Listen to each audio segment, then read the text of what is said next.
दिनै बिजाबनि खौरां आयदायाव आं गांसे बिजाबनि बागै सुंदुङै फोरमायथिनो थाखाय आखायाव लानाय जाबाय। बे बिजाबनि मुङानो जाबाय ए.पि.जे.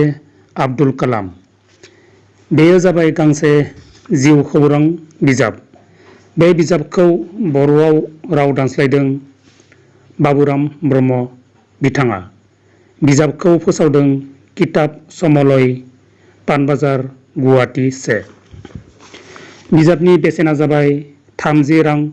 बिजाबनि दिहुनगिरि 2012।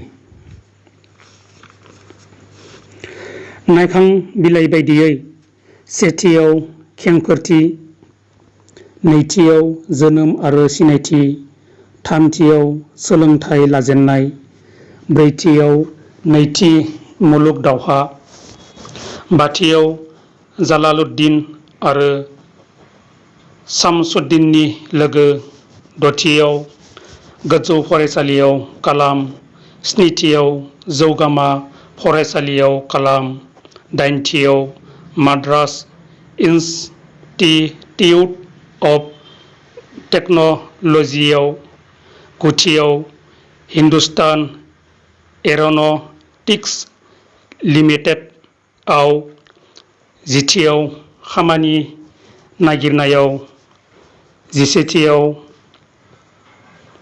खामानि मावनायाव, जिनैथियाव आमेरिकायाव ट्रेनिं लानाय, जिथामथियाव आंगो हादरसिम फैफिननाय आरो रकेट फसंहरनाय, जिब्रैथियाव डिफेन्स रिसार्च एन्ड डेभेलपमेन्टआव, जिबाथियाव डक्टरेट मोननाय, जिद'थियाव